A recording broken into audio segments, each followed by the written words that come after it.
Punjab CCD के हाथों कत्ल होने वाली ऑस्ट्रेलवी शहरियत रखने वाली 9 साला बच्ची हानिया के केस में अहम पेशरफ्त सामने आ गई।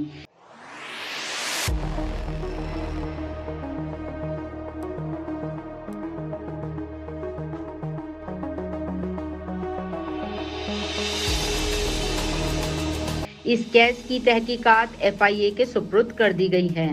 सीसीडी की फायरिंग से 9 साला हानिया कत्ल केस को डीजीएफआईए को भेज दिया गया है और हुक्म दिया गया है कि दरख्वास्त पर कानून के मुताबिक मुकम्मल मेरिट पर फैसला करें।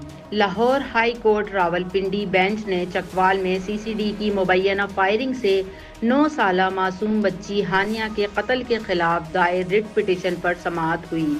रिट पिटीशन पर समाअत लाहौर हाई कोर्ट पिंडी बेंच के मोअज़्ज़िज़ जज जस्टिस सदाकत अली खान ने की। अदालत में दरख्वास्त गुजार की जानिब से मियां आसिफ महमूद एडवोकेट पेश हुए।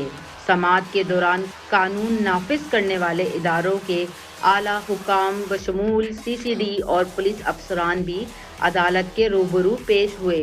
दौरान समाअत पुलिस हुकाम ने अदालत को केस की अब तक की पेशरफ्त से आगाह करते हुए मौक़िफ़ इख्तियार किया कि 9 साला हानिया अहमद के कत्ल के वाक़ये का बाकायदा मुकदमा दर्ज किया जा चुका है और इस केस के मुलव्वस मुल्ज़िम को भी गिरफ्तार किया जा चुका है। अदालत आलिया ने पुलिस का मौक़िफ़ सुनने और रिट पिटीशन का जायज़ा लेने के बाद पिटीशन को निपटा दिया और पूरे मामले को डायरेक्टर जनरल एफआईए को अरसाल कर दिया।